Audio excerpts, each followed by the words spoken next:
Pickaxe.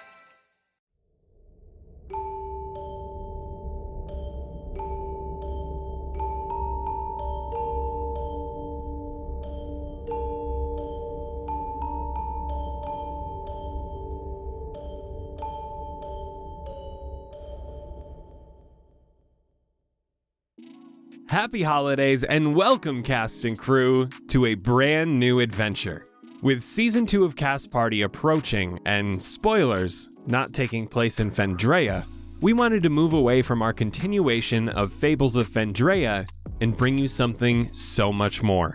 Nocturne, a Curse of Strahd tale, will be a longer form campaign, giving you all more time to invest yourselves in this new story and this brand new cast of characters. Nocturne will range from roughly levels 1 to 10, running anywhere from 30 to 40 episodes, or potentially longer as the cast continues to bug me for an extension, so please be sure to encourage them over in the Discord if you want more. Nocturne will be longer than our usual Fables adventures, but half of our full-on main campaign. If you'd like to support the show, head on over to patreon.com/castparty for countless exclusive perks. You could be listening to this story right now with the entire cast over on our Discord. You could be chatting with all of us, getting exclusive behind the scenes info, hilarious monthly one-shots, or just showing some love for your favorite D&D podcast. Patreon.com/castparty. We'll see you there. We hope you enjoy this new story, this new cast, these new incredible characters, and myself as your director. Thank you all so much for listening. Enjoy the episode, cast and crew, and good luck. Welcome, cast and crew, to Nocturne, a Curse of Strahd tale. My name is Ryan McManus, and I will be your director for today. You can find me running the Cast Party socials at Cast Party D&D or on my personals at rye.mcmanus. And I am joined today by my lovely cast and crew ready to embark on this spooky adventure. We have Vince. Hi, Vince Perino. This is a first, holy cow. I'm Vince, I am part of the main cast. Today, I'm going to be playing Theren, the Man of Hope, seeking retribution. Returning, we have Sin. Hello, howdy, salutations. I'm Sin, and I will be playing Aasria, healing hearts one hearth at a time. You can find me on all my socials as sensationally.me, C-I-N instead of S-E-N. We're here to welcome the newbies. I would like to start with Christian.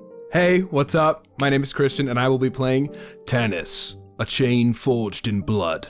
You can find me on TikTok and Instagram at Captain Carlson. That's cpt.carlson on Instagram, captain.carlson on TikTok. And finally, we have May. I was so set on howdy, but then Sin took all of the different forms of hello. Hi, I'm May, also known as Mayfae on Twitch and Instagram and TikTok and all of the socials. I'll be playing Zielle, also known as Z, by her friend, singular. She's just a girly who's here to slay in all meanings of the word. All right, before we jump in, I would just like to preface this adventure with, this is my version of Curse of Strahd. It won't be absolutely by the book. There will be changes throughout, and that ultimately depends on what the party does as well, along with some new scenes and twists from myself. Speaking of changes, I do have a few homebrew rules that I'd like to make listeners and the party aware of before we start. The rest will come as we begin to play through the campaign. Potions are one action. You get the full healing from that potion. Bonus action, you'll roll for the healing you get. We will be using crit fail tables for some intriguing and fun scenarios when they arise, mainly in combat. On the topic of combat, crits. Crits will be the max damage of your first dice, plus an additional dice, plus your modifier. For example, if you crit with a short sword, which is 1d6 of damage, you will take that full 6 from the first die, roll an additional d6, and then add your modifier. Death saves will be rolled by me in secret to increase the tension during combat throughout this deadly adventure. What? And last but not least, in order for me to remove filler words from my vocabulary, every single party member who catches me saying like, or kinda, and points it out, the first person, within reason, gets inspiration.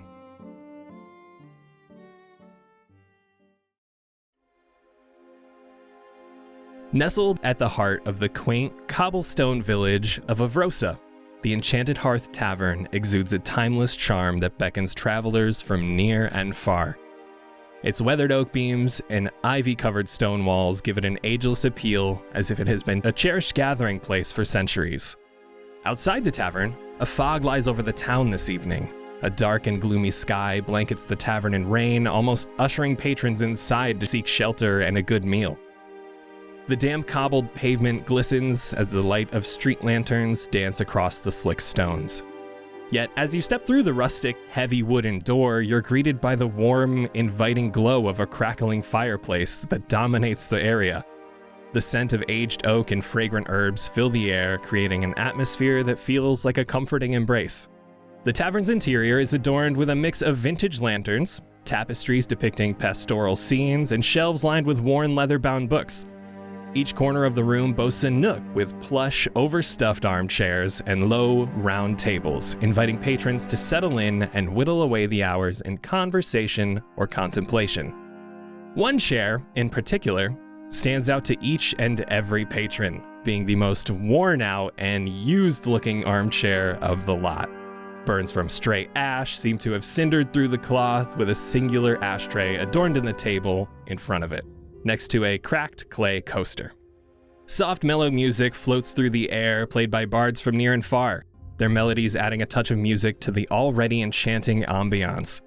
The occasional burst of laughter and the low hum of conversation create a harmonious symphony that never overpowers, but rather enhances the sense of camaraderie. The Enchanted Hearth is not just a place to dine and drink, but a haven for weary souls seeking respite. With its cozy corners, warm hearth, and heartwarming atmosphere, it's a haven that leaves every visitor feeling as though they've discovered a treasured secret in a bustling world.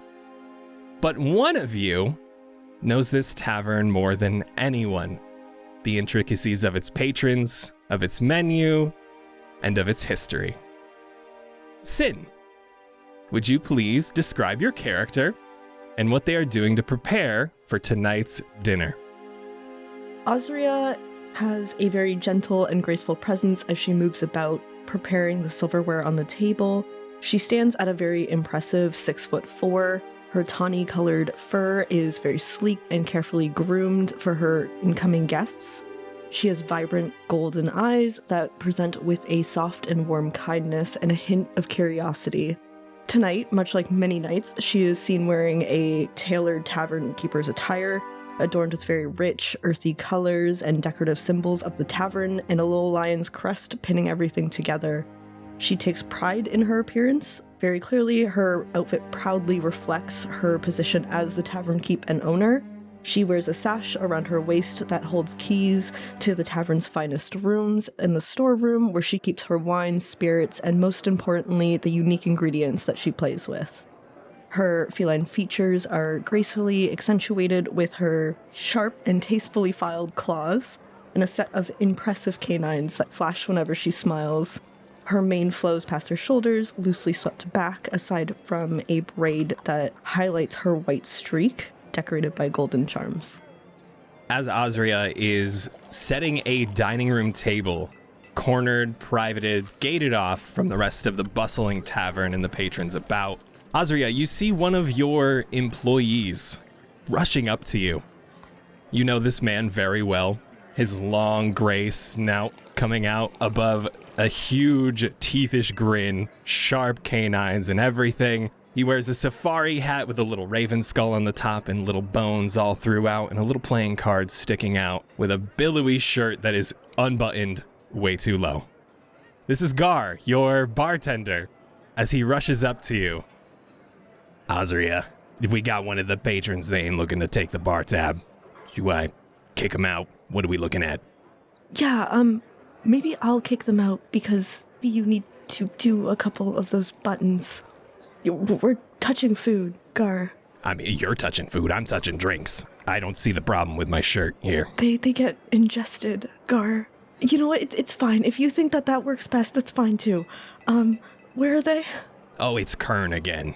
And he points over to a dwarvish man who you've seen time and time again in this tavern, usually leaving sloshed out of his mind, who is strolling to the door as best he can on his wobbly legs. I am gonna quickly grab a stein and fill it with water and block his walkway out. Oh, Aasria. Nice to see you again. As Kern looks up to you from a big bushy beard. It's a wonderful night again tonight. It really is.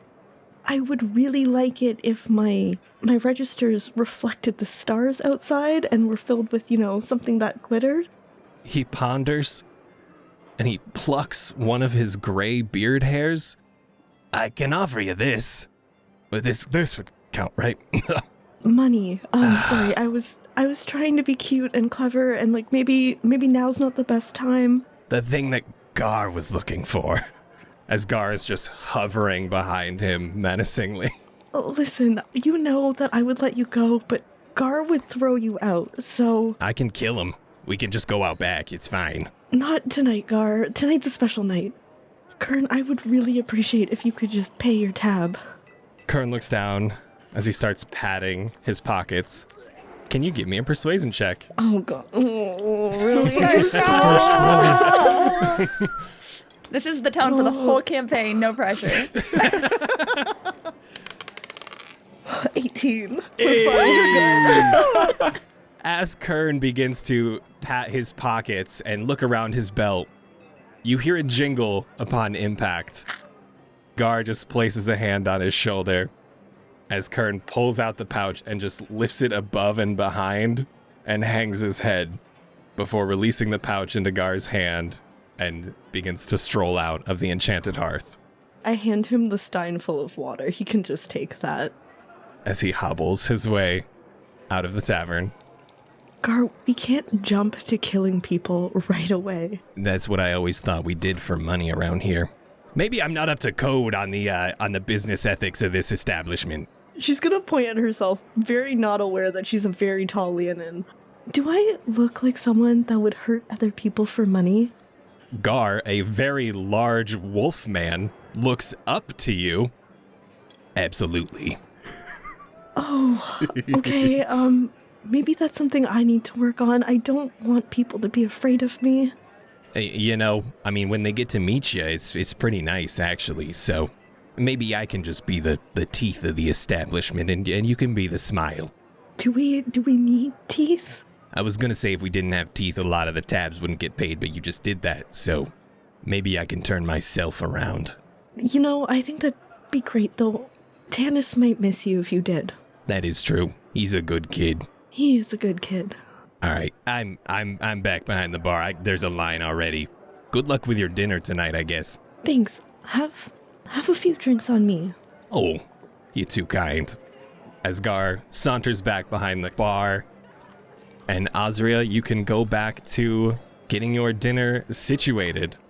Aasria has invited the rest of you all to the Enchanted Hearth for a tasting tonight. A night to feast and to test out some of her brand new, intricate, and interesting recipes. As we peer across the crowded tavern, watching Kern wobble his way out of the door, we look past that worn and torn armchair. Christian, would you please describe your character? Tannis is 6 foot tall, broad-shouldered, very broody-looking man, human man, who gives the impression, facially, that he'd rather be doing anything else than talking to you. He has dark features with eyebrows that sort of angled down, elegant cheekbones. He's got a prominent scar across his left eye. He's got very dark, short-cropped hair, and generally clean-shaven, although it typically comes across more as a sort of 5 o'clock shadow stubble. He's wearing this very dark, adventuring, swashbuckly gear that has sort of a deep V in the jacket and the shirt. It's got a popped collar, hangs down low, a little bit below the knee, always long sleeves, always long pants that tuck into, tall boots, and long gloves. He's got a gauntlet and a little pauldron that hang on his left arm, but only on the left arm, and he wears a purple fabric belt, ties around his waist that holds a sword that's scabbarded, and that sword has a blue gem in the pommel and a crest on the hilt, and that crest is matched. It's also emblazoned on the chest of his more elegant gear than perhaps you might imagine from a man of his station. Both of those crests are a wolf's head with fangs bared, And of course, as he sits in this very nice, very well-worn chair, he has his nice black boots propped up on the table. Very clean black boots, I should make that clear. And he is sitting, reading a book and smoking a hand-rolled cigarette, as he nearly always does when he is in the Enchanted Hearth.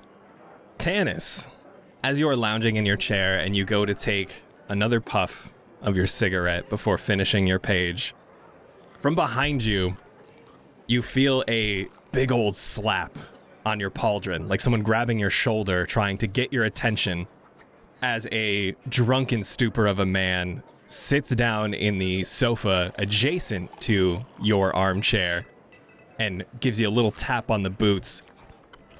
I heard that you were, the blood shrike. What is that about? What's it matter to you? Listen, I'm here a lot and, just trying to meet some friends, patrons. You look like a big guy. I'm a big guy. And you see this is just a human man. He's got short brown hair, somewhat built, but definitely not close to you. He's almost exuding the confidence of a man who can bench 300 pounds, while maybe half that if he's lucky on a good day. Tannis is going to sort of like frown a little bit more than even he normally does.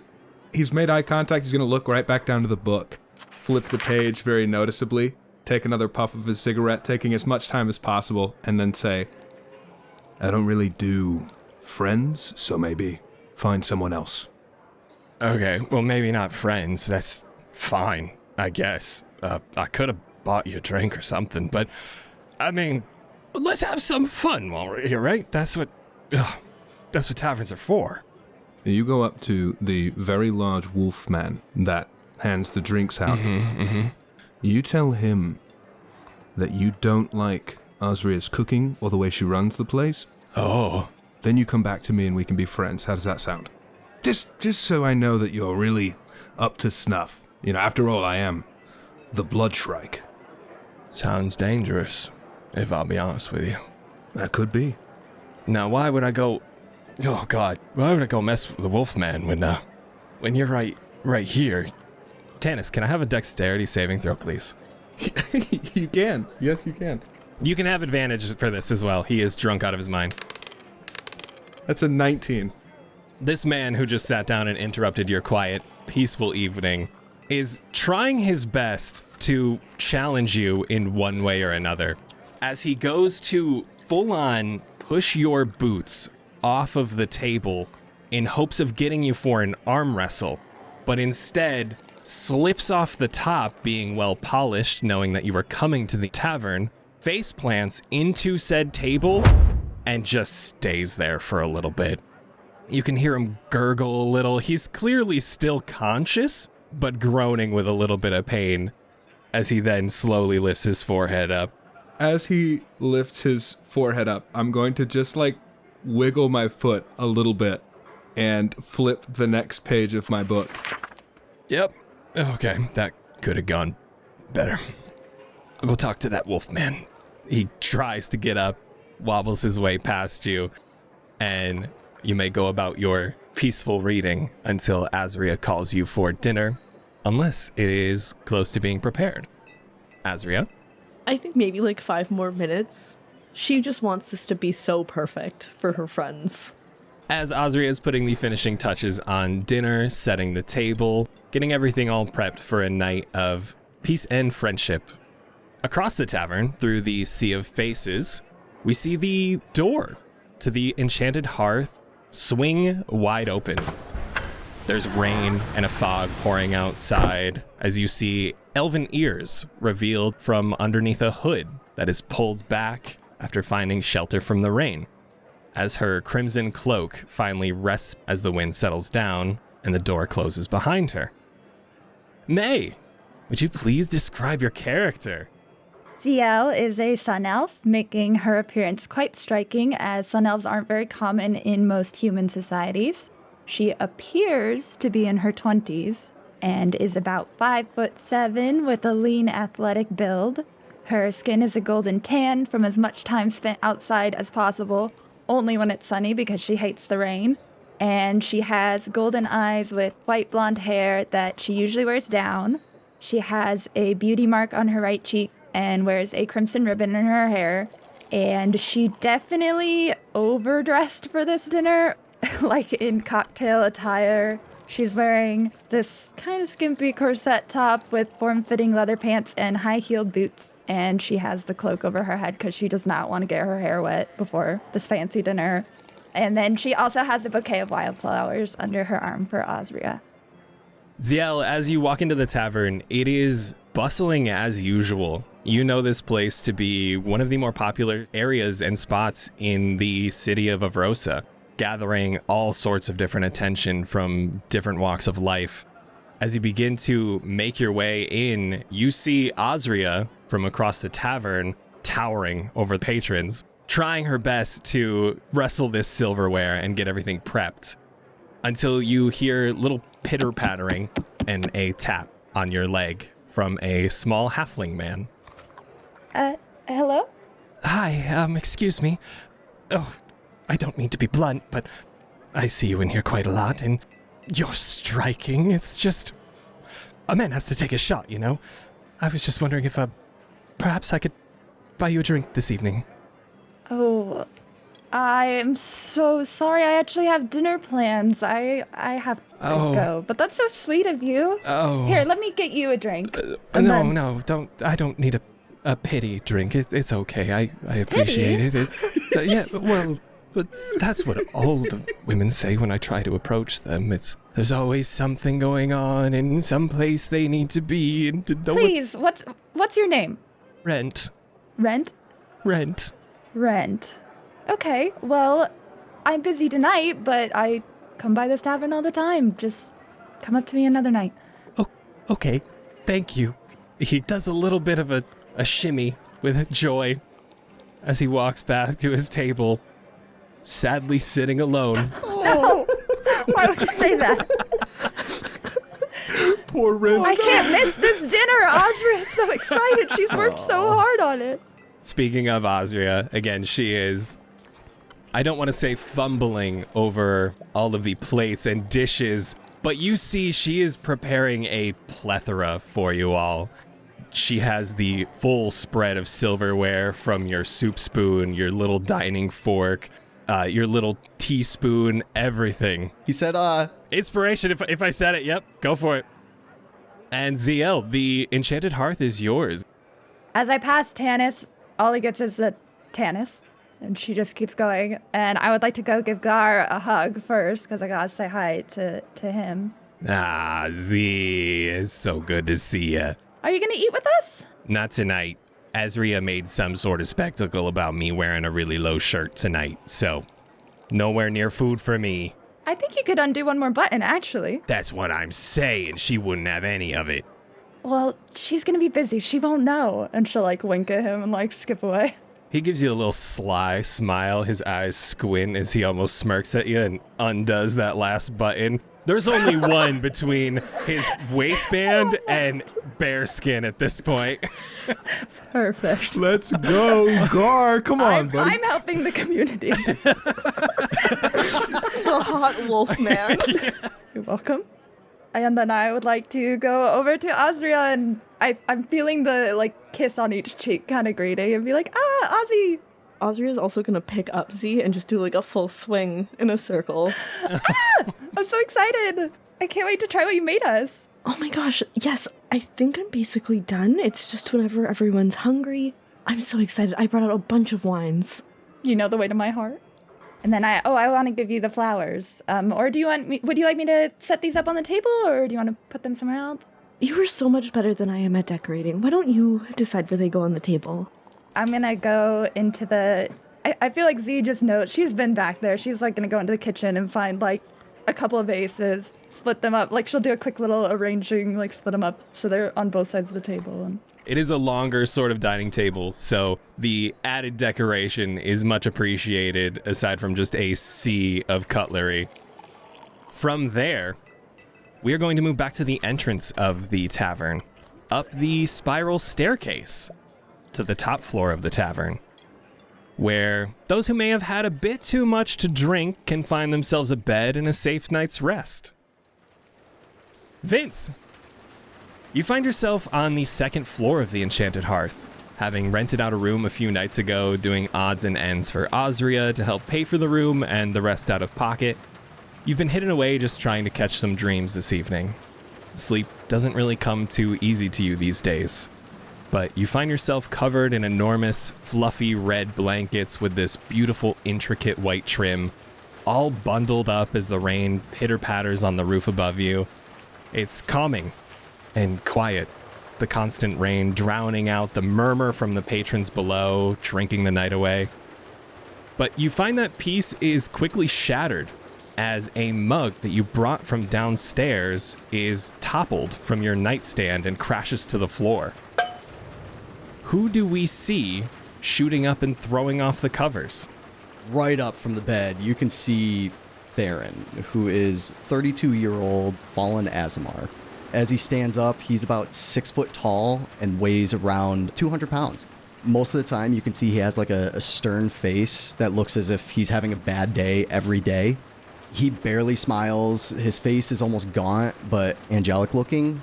It has softer features that have small scars around his cheeks and on his right eyebrow, and it extends down slightly above his eye. He also has some regular old human ears, black and silver looking hair that is long, and it's usually pulled back into a bun or into a ponytail. At times he'll let it down and it drapes along one shoulder down to about his chest. He wears ornate looking black and silver leather armor most of the time. The armor that he wears most of the time also has like a slight like demonic look to it.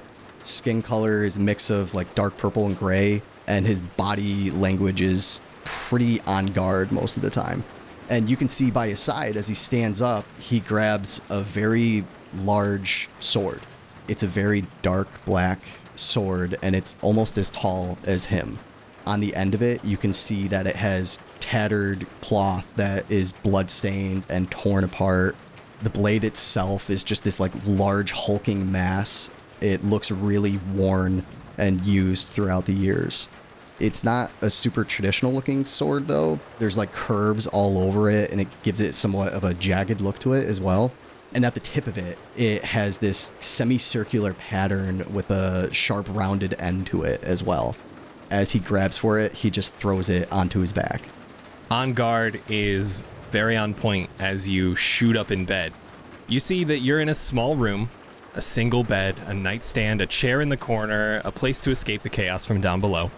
You came in some time ago in the early afternoon, threw your bag on the chair, your sword nice and neatly in the corner where you just grabbed it from, and immediately laid down.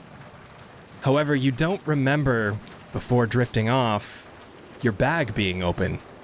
And you also don't remember a small pair of flailing legs trying to get out your window? What in the hells is this? And I run over and try to grab one of the legs. Give me an athletics check. No, don't. First nat 1! Let's go! And guess what? I have -1 to athletics, so that's a good 0, baby. 0, Vince. Get him out now. Get him out now. As these legs are flailing out your window, you can feel the rain pouring in. Your grip is slipping off this almost child's legs that you can see now as his boot just comes and kicks you right in the chin. And you're going to take 1 damage. But you are going to get a hold of him being that much larger than this small child as you pull him in. And you can hear him screaming as he gets pulled inside. No, wait, oh, God, should have just grabbed me. Hi. Pull the sword from my back with one hand. Holy shit, okay. Point it down and tap it on his nose. Oh my God. Explain. Listen, my sister and I, we just needed some food. I could explain better if you didn't point that at me. Now. Okay. Listen, my sister's down there. She hoists me up. Sometimes we come in and we'll take some bread, anything that people might have brought up to their rooms. We just need food. That's it. Stay. Okay. And I keep the sword pointed at him, and I just look back out the window to see if there is anybody out there. and you see a very tiny girl with blonde hair and little pigtails looking up, waiting. Her arms were outstretched, trying to catch her brother as he was going to leap out the window. And instead, she sees you, and she just dives headfirst into a nearby bush. Up. And I put the sword on my back. Thank you. Here's the deal. Yeah. I'm letting you out the window. You go back down. Mm-hmm. You go to the front door. Oh, I don't use the front door. Use the front door. Okay. You and your sister will go to the head of this tavern. Look for Aasria. Tell her I sent you. And then what? You will be fed. Okay. Can I just use the stairs? No. Okay. Before you go, hold my hand out to him. Belongings. Now. Okay. And he pulls out a little dagger that he did take from your pouch. And you can see when he pops it in there, there's also a little bit of crumbs. Okay. I'm so sorry, I ate your bread on the way out. I grab him by the scruff of his neck, basically, just like the shirt, and just hold him outside. Please don't drop me. She left. Call for her now. Bella! Ah! As you see the little girl scamper out, and she's ready. And I just let go.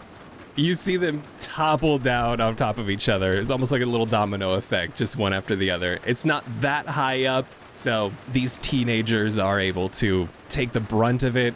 It is going to leave a little bruise in the morning, but they do scamper off around to the side of the building. You do not see them as they race off into the fog. I will stick my head out the window and just yell, "Front door!" You hear nothing but little shoes on the cobblestones as it echoes off into the distance. And you find yourself alone in your room once more. Although it's smelling real good from downstairs. Take a big smell, a little whiff of the air. I suppose it's time to go to work. And head downstairs. Downstairs, you see, of course, the tavern full of joyful people, and Aasria setting the final plate onto the table. What do we have for appetizers tonight? So for appetizers, we have seared scallops with citrus beurre blanc, and we have artisanal cheeses with honeycomb and crackers, and alongside them, we have different Rieslings kind of aligned on the table, ready for people to choose which one they want to pair with their scallops, and also some mocktails for anyone that does not drink. Theren, you see from across the tavern, again, the spiral staircase takes you down to the front of the tavern, and Aasria has a separate private section all set up for what you can assume to be a dinner. Now, whether Aasria needed help with tonight's dinner, you don't quite know. She hasn't given you today's duties, if you will. I'm gonna give it a good old little stretch, trying to just wake up a little more and give a little look around, see if I see Aasria anywhere, or Gar. Good old Gar behind the counter pouring drinks for, again, a line of people in a full bar. Aasria is towering over in the private section, putting down a board of cheese and pouring the wines in the specific glasses. I'll just go right over to Aasria. Stand by, as needed. Oh, Theren, have you met Z? And I'm gonna gently wave at Z setting the flowers. Who? Oh, Z, Her best friend? Friends, yes, I understand Aasria has plenty. Well, I mean, she has plenty of friends, but not best friends. That's me. Is there a difference? Okay, new guy. What's his deal? Oh, he needed a room. Well, I had a different job for you today. If you'd like, you can join us for dinner. I will be quite alright. Very much appreciate the offer, though. If there's anything else that I could help with, though, please, ask away.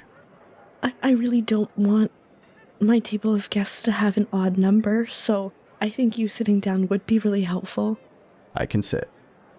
I will need a chair for Baron, though. Well, I assume you can take that one. I don't want to be presumptuous, but I have a feeling my other guest is going to bring his own chair to the table. Other guest? Yeah, we do have another guest, and then one other guest coming. 2 more.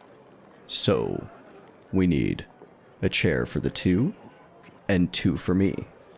If you would like to, yes, you can grab yourself an extra chair. Thank you. And I'll go over and grab 2 chairs, set them down, sit down, and put the sword in the other chair.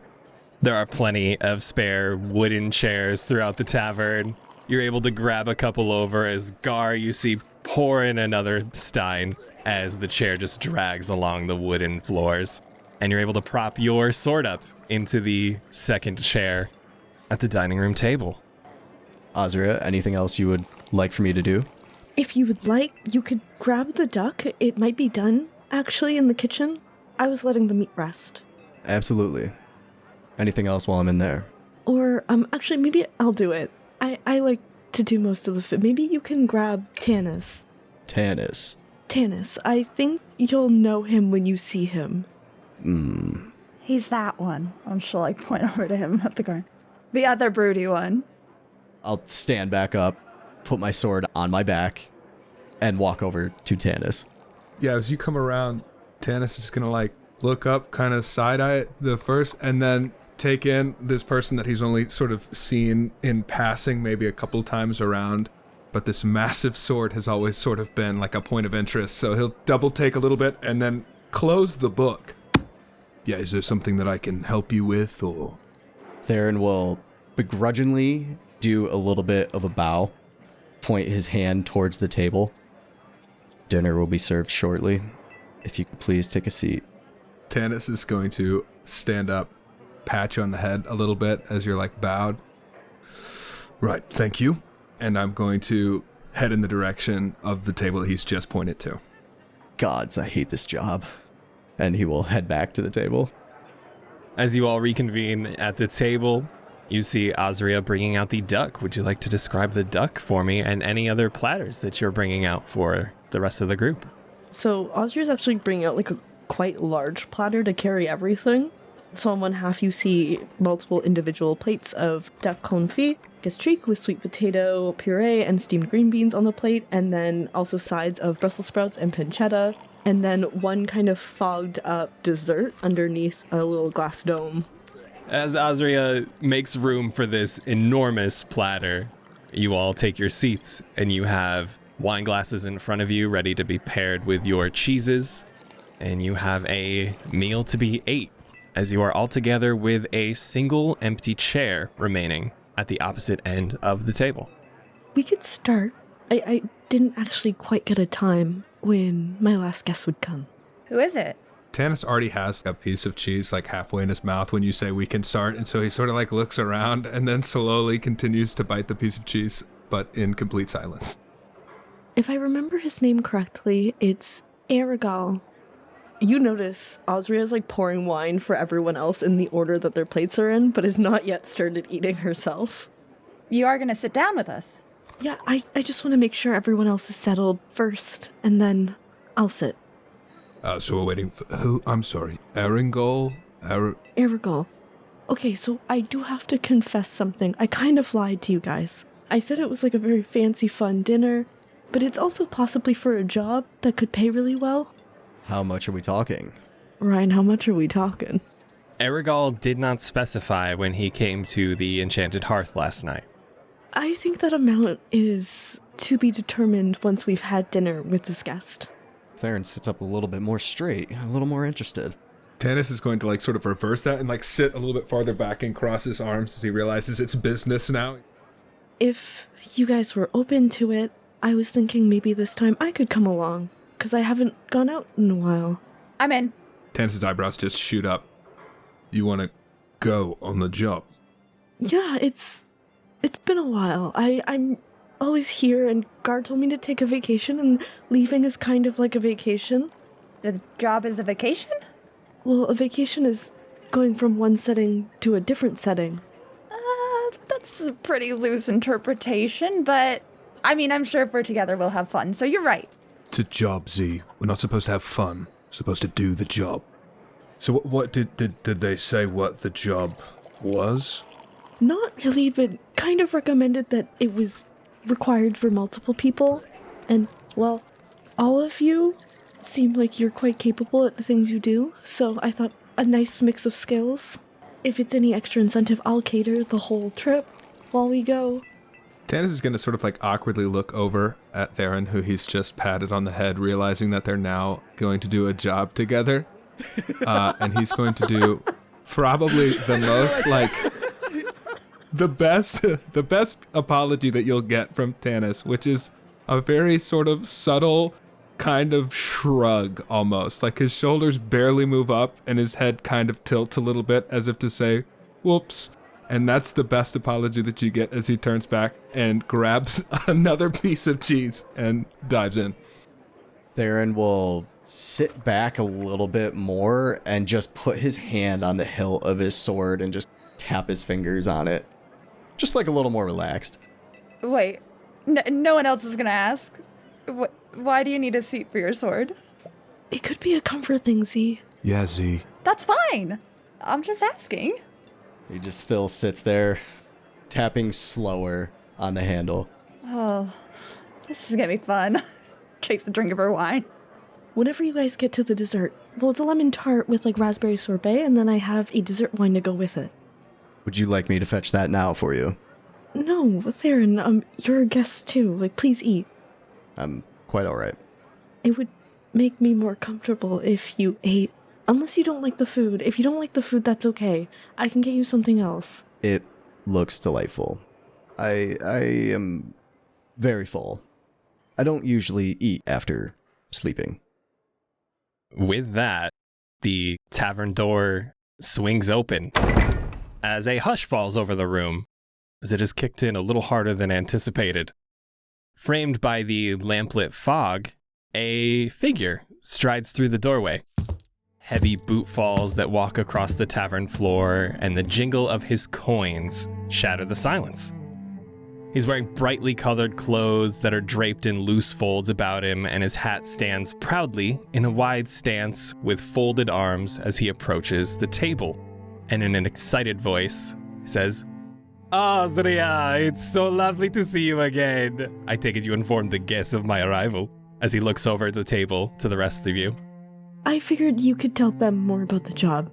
You're more informed. That would make sense, as long as they know I'm coming, that's all that matters. Yes, please sit.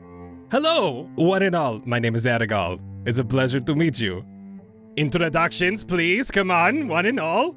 Tannis very sarcastically half bows. He's like, Tannis. You all are looking back at a human man. He has a pointed goatee across his face with long, luscious brown hair, a green tunic that is incredibly flowy, not as deep cut as Gar, though, but he has given him a run for his money. His devilish eyebrows that look over at you all, just waiting to be introduced as he looks to Z. And you? I'll put my hand out. Zielle. It's a pleasure. He cups your hand. May I? Yes? And he goes in to kiss your hand. Don't know why I was so afraid of that description. Oh, it's so nice to meet you. And, last but not least? Theron's hand that was just tapping on that hilt of the sword just grasps it really tight. Oh, no malice here. I'm just here to have fun and see my friends and hopefully get some help. I just wanted to know who I would be working with, that's all. Theren. No, that wasn't so hard, was it? Thank you. Sheesh. All right, well, I didn't realize there would be dinner. I don't really have time to stay. I need to get back home, but... Oh, you can take leftovers. You can take it home. Thank you. I would love it. Well, I guess I should get to the matter at hand. I have been sent to deliver a message and ensure it is in capable hands. And I stopped by last night. Aasria stated that this was something that she could do, but not alone, so made me travel all the way back here. It's cold outside. Do you realize it's raining, Aasria? I'm sorry. It's fine. For you, it's fine. And from inside his tunic, he pulls out an envelope addressed to Aasria and friends in beautiful flowing script. He drops it on the table. This will have your instructions. You take the west road from here, some 5 hours march down the road through the Svalak woods. There you will find my master in Barovia. You may read over this as you will. My master has put all of the info that you will need in this envelope. He promised riches and anything as long as we can get some help. That's really it. I believe Theren had concerns about the pay. I promise pay is no laughing matter when it comes to us. We take that very seriously, especially with my master.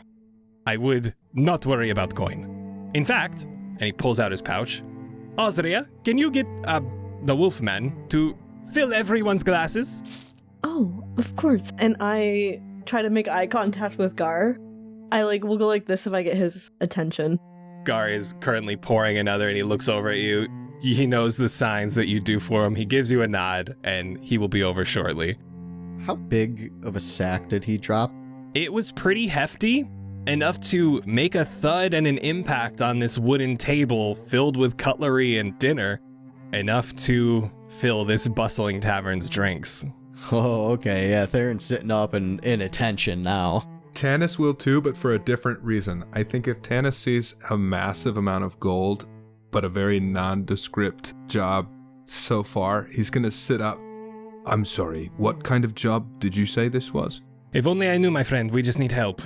I'm just a mere traveler sent to deliver this envelope. Some political business, you know. Higher-ups, they can't be bothered with giving the details to someone who might leak any information, and God knows what that's going to go. Right. I can't read it. I don't know what it is. I just said, come here, find capable hands, deliver envelope. I found Aasria. She big, she enormous. Look at her. She can fight. I know it. She said she had friends. She made me come all the way back. I already told you I came all the way back in the rain. And here we are. Aasria looks so sad when you call her enormous. Oh my god! Listen, do you want the job or not? I could take the envelope and find other people. This place is popping. Tannis is just going to sort of wait to see if anybody else is going for the envelope. Since it's first addressed to Aasria, I think I'm going to look over to Aasria and just sort of be like, Oh, yeah. And I'm gonna open it and read it. Aasria, you may look at visual number 5 and read it to the party. Oh, spicy. Hail to thee of might and valor. I, a lowly servant of Barovia, send honor to thee. We plead for thy so desperately needed assistance. The love of my life, Irina Koyana, has been afflicted by an evil so deadly that even the good people of our village cannot protect her. She languishes from her wound, and I would have her saved from this menace. There's much wealth in this community. I offer all that might be had to thee and thy fellows if thou shalt answer my desperate plea. Come quickly, for her time is at hand. All that I have shall be thine. Colia, and I hand it to Z. I can't say the name. I think someone well-traveled can read this better than I can, but Coilin something. I'm assuming this is like a Barovian name or something. She doesn't know what Barovia is. She has not been there. But she's gonna act like she knows how to say this name. Kolyan Indirovich Burgomaster. Who's that? Oh, master, his master. Yes, that would be my master, Kolyan. Right, like I said. This was very nice pronunciation. I'm surprised we haven't seen you in Barovia before. Sounds like you're going to. I hope so. Well, I will leave you to your dinner. Thank you, I must be going. We'll see you in the morning. Do you want a to-go box? I would love one. Aasria's gonna bring out these little wooden boxes to fill with the food. Aw. Aragal looks enamored by being able to take this beautiful looking and smelling food home with him. Thank you all so much. I hope you can be of assistance. Thank you. As he begins to stride his way through the crowd, seemingly lost in the sea of blushed faces. So, what do we think? Tannis is going to look around at the other faces of this group.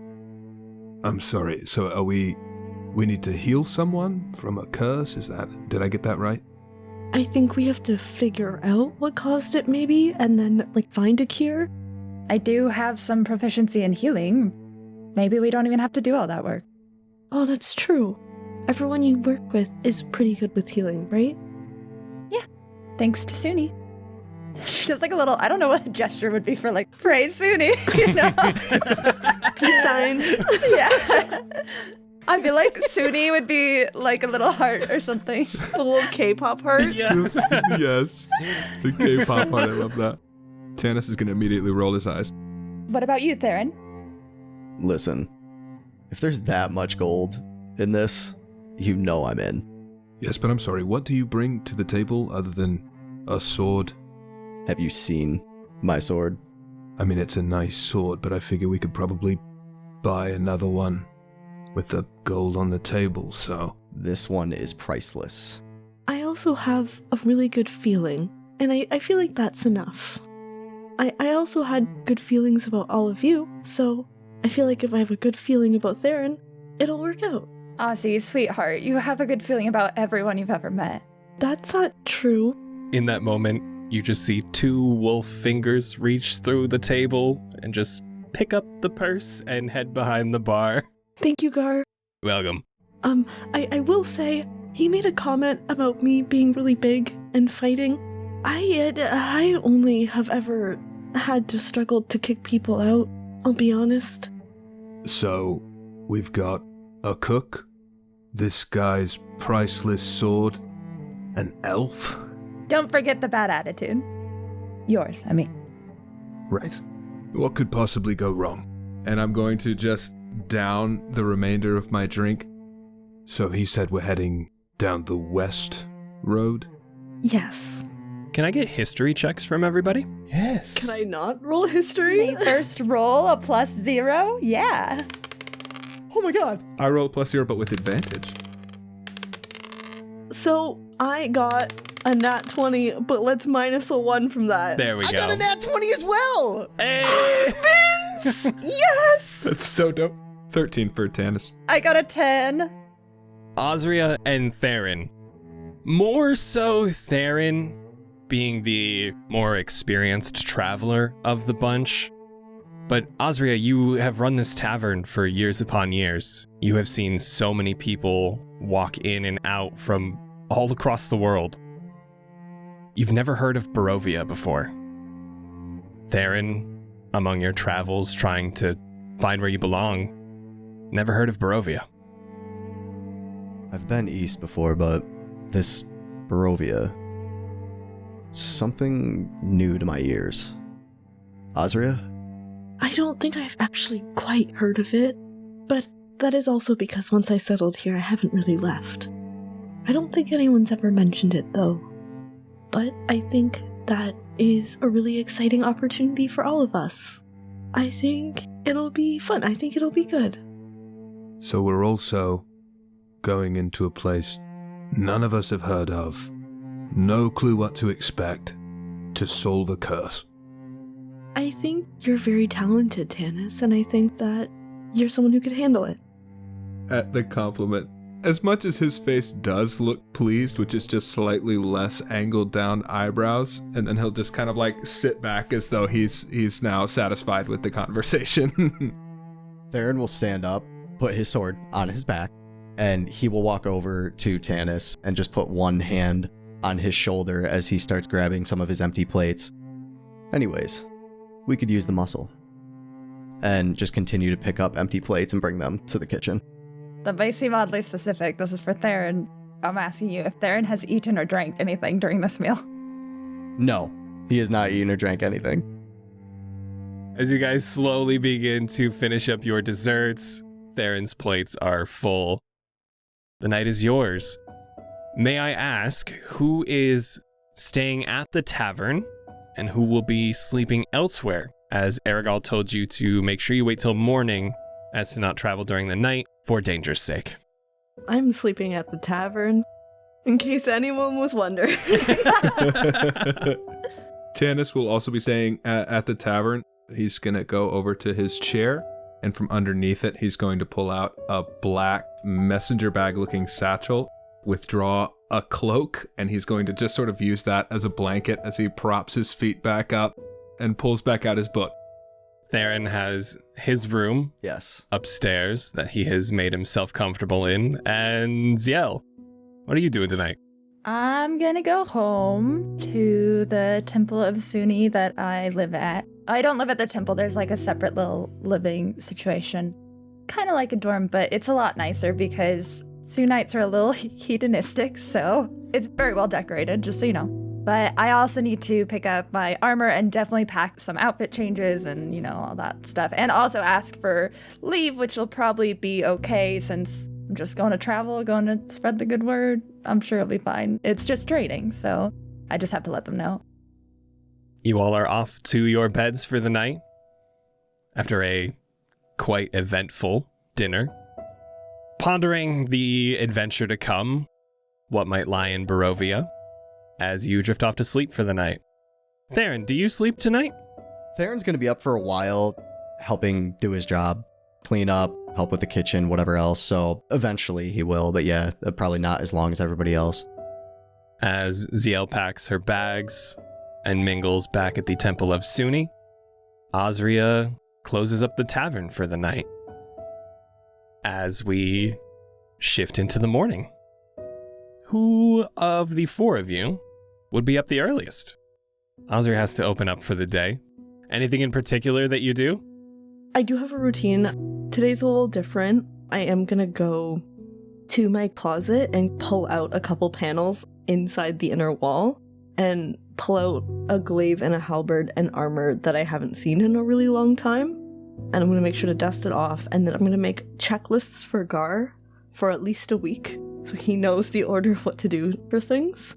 And I'm gonna try and do inventory really quickly, and then start making coffee before Tannis wakes up. You go about your morning ritual of opening the tavern. You dust off your weapons that you have not laid fingers on in quite some time. Your armor that you have not donned and can't even remember at this point. As Theren, you will also be waking up and helping out with the opening ceremony of the Enchanted Hearth as well, I assume? Yeah, whenever Aasria asks for me to be up, I'm there, ready to help. Tannis, I would assume you would probably be next, hearing Aasria and Theren clank about, trying to gather their personal belongings, get the tavern set for opening and for their departure for the next few days, if not weeks. Absolutely. But he won't get up until he smells the coffee. Aasria, when she sees Tannis walk up, is gonna put like a dash of whiskey in it for him before handing him his coffee. A nice little splash in your cup to wake you up for the day, Tannis. Just a knowing look of like appreciation comes over Tannis's face. It's very subtle because most of his expressions they're all like hidden beneath the glower that he wears. But there is still that brief moment of appreciation as he takes the whiskey coffee and immediately starts to drink it.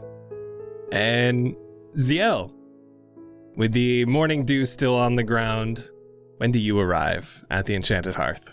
20 to 30 minutes after we said we were going to meet. Because I changed my mind about the outfits as I thought I was going to wear that one, but then what if there's like a more formal event and I need this one? So I had to do some shuffling, and then I had to put on my armor and stuff, so. Zielle strolls through the door as you all are finishing your morning tasks, getting the tavern prepped. Coffee is brewed and ready to be sipped to energize you for the 5-some-hour walk that Aragal informed you of to get to Barovia. And you all find yourselves together once again, but this time, tavern is quiet and empty. It's a much different scene than it was maybe 8-some hours before this. Just the four of you. As Tannis stares around at the four of us, awkwardly hanging in the same space, he's going to make a decision that could change everything. And that is that he's going to go back and just grab the book that he was reading and put it also in his messenger bag, because he's realizing that there's probably going to be a lot of awkward silence downtime. Packs that in his bag. That's the only additional thing that he gets. He continues sipping the coffee and looks around and goes, well, right. I guess we can go? Aasria looks so nervous to leave her baby. We'll be right back. It'll be fine. See, you're wearing armor. Should I be wearing my armor, or I was just gonna walk around with it? No, you can just carry it. I mean, my armor's it's kind of the whole look, so, I'm gonna obviously wear it as much as I get to, so. And it's like a very, like the memes about female armor, it's kind of like that, about like the sexy level 80 female armor. Like it's like fitted. She has like actual like half plate, but it is kind of more decorative. It's like got engravings of like vines and stuff, and she is wearing greaves, but she's also wearing a skirt because it's cute. And also red, which is probably not the best color for like being subtle. It's actually exactly the opposite, but that is Suni's color, so she usually wears red. Just carry it. I will say Aasria's like 2 weapons are both like a foot taller than she is. Love her. Tannis is gonna clock the like 2 weapons and just sort of think back to yesterday when the comment was made that the only scuffling that had been done was getting people out of the tavern, and he gets a mental image of Aasria like poking someone out of the tavern with this extremely long weapon. And then he's going to look over to Theren. Is Theren wearing any armor visually, or does he look like he's changed at all for the adventure? He's wearing the same. He always has that black and silver leather armor on. He's going to nod in approval at the subtle colors. Nice. Theren, do you think these instructions are clear enough for Gar? Should I rewrite them? Are they... Aasria, listen. I've been here but a few days. I've seen Gar work. He's very... very capable. If there's anybody here you can trust this building with, I would absolutely say it's Gar. You're right. I hired him for a reason. Okay, we can go. I'm ready. You all leave the Enchanted Hearth and make your way just outside of Avrosa, leaving the one real home that most of you know behind. And you embark along the Western Road towards Barovia to see Burgomaster Kolyan Indirovich. And everything is quiet, peaceful. It's quite the gloomy morning, but it's to be expected after the fog from the night before. The road west is surrounded on either side by a quite scarce forest. Trees are alive and well, but struggling to fill the forest floor. Is there anything you guys are doing or chatting about specifically to pass the time on the road? Aasria is handing out pastries periodically, so people aren't hungry. Tannis is trying to like look around at the forest to try and get like a feel for the location that they're going, like just trying to keep track of where they're at and what the change in environment is. Not taking his eyes away from his investigation while taking the pastries, eating them in one go. So he's just very like eagle-eyed into the forest and then just like taking a full bite out of this pastry, and like crumbs just like fall down as he's just like, I'm grilling Theren. Theren is walking in front of the group, just in front of everybody, not like super far, just like 2 steps away, keeping his eyes out in front, just on guard like always. Where are you from? Squall's End. Where's that? Far, far from here. Why'd you leave? Plenty of reason. Why'd you come to Avrosa? Travels brought me this way. I've been traveling for most of my life, and in turn, you need some coin. Throughout the years, it brought me here to another job, so that I can then travel more. How many years? How old are you? I've been traveling since I was 7. Which was how many years ago? I'm 32. Zielle pause at a certain point, like in case you want to ask her any questions. Does not. But she's not that long, because if you don't, she'll simply keep asking questions. So she'll start going to, like, she'll start asking about like your love life. Like, you have a partner? Love life? Says nothing but pats the sword. She notes that and pretends to be normal about it. Tannis coughs on his pastry that he's eating, just like it's just a slight. Don't choke, Tannis. This is the only partner I require. You called it Baron? Is that what you said last night? Good catch. We could just be quiet also. That's another possibility. Just gonna toss that out there. Okay. How about your family? You could see that his demeanor, like the way he's carrying himself, kind of tenses up a little bit more, and face is just staying straight, like not looking back with any answers or anything, just almost ignoring now when you say family. Oh, or friends? Back home? On the road? Tannis, I need an investigation check. You were the one looking out and eating your pastry.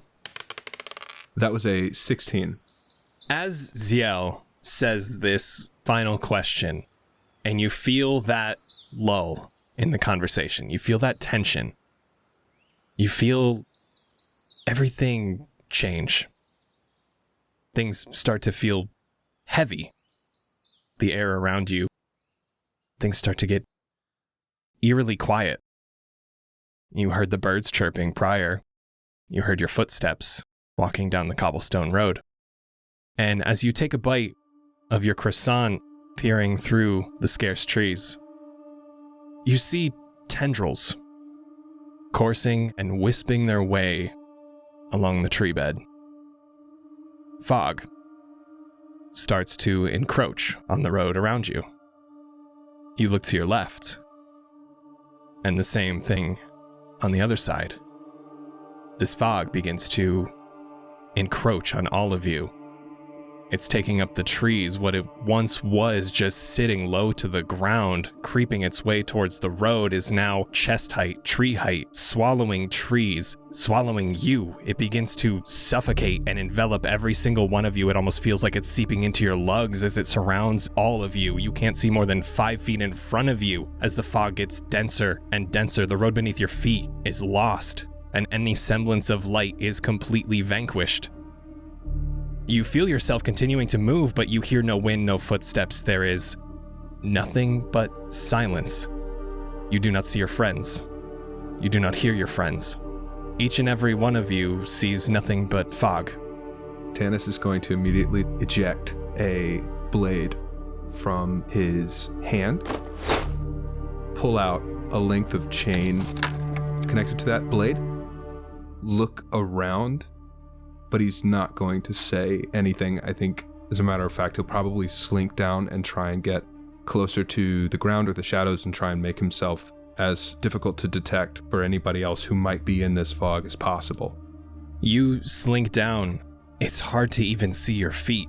The closer you get to the ground, there almost is no ground. You try to wave away the fog just to see any semblance of earth beneath you. Nothing. I think this is something Z does consciously when she feels threatened or in danger. I would like to detect good and evil, which is just a 60-foot range, but something weird is happening. You can sense anything affected by the Hallow spell or know the location of any celestial fiend or undead within 60 feet, not behind total cover. You do not sense any other individuals, at least matching that description. But you do feel a sense of weight and evil and hurt and regret, sorrow and depression and loneliness hitting you like a truck all at once. I'm gonna look behind me to see what everybody else is doing. Do I see them all getting defensive and everything? You see no one. You are alone. Just as Zielle, just as Tannis, just as Aasria. Your friends are gone. It is nothing but you, your thoughts, and the fog. I will slowly, as I look around, grab for my sword on my back. As I pull it up, you can just see a slight purple mist start to emit from around the sword as I just hold it out in front of me. Stand for a few moments, just listening. Eerie silence. Nothing comes to your ears, although you feel like something around you is screaming. Though no words, no sounds, just you. Seeing my friends immediately just disappear, I would like to try and sniff for them and see if I can catch the scent of any of the three. Give me an investigation check. Can it be survival? Yes. 19. You sniff. You smell. You are very aware of your baking. You can smell the croissant that Tannis was chewing on just behind you, though you reach around and your hand wisps through the fog. You don't see him, and as the fog almost shifts and waves off of your body, the smell of death enters your nostrils. Oh god. Okay. Aasria's claws start coming out the way like little cat's claws come out, and she starts panicking and breathing heavier and backing into the first solid thing she can find.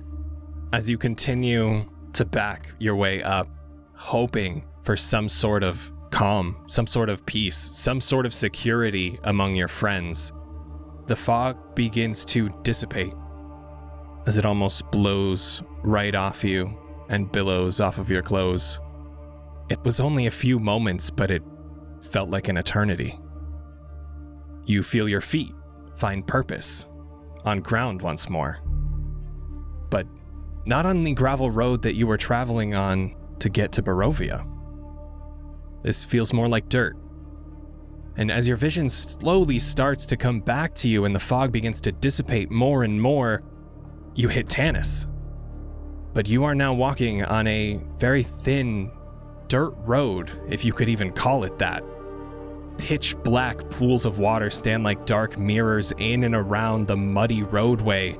Giant, enormous trees in an incredibly cluttered forest loom on both sides of you, their dead branches clawing at the mist. Around you are your friends, once more, freshly emerging from the fog as it seems to glide off your torsos. But behind you, the mist hangs indefinitely. That is where we will end tonight's session. Welcome to Barovia. Hey! Ryan! Hey, yo! Thank you all so much for listening. Thank you all to the cast for being here. We all hope you are as excited about Nocturne as we are. We have been planning this for a while, and we are so excited to finally be here with another show, and we can't wait for more. Thank you guys. I hope you will join me for a goodbye, and we will see you in 2 weeks as we embark into Barovia. Bye, everybody. Bye. 2 weeks. Bye. So, everyone's free next Thursday to record, right?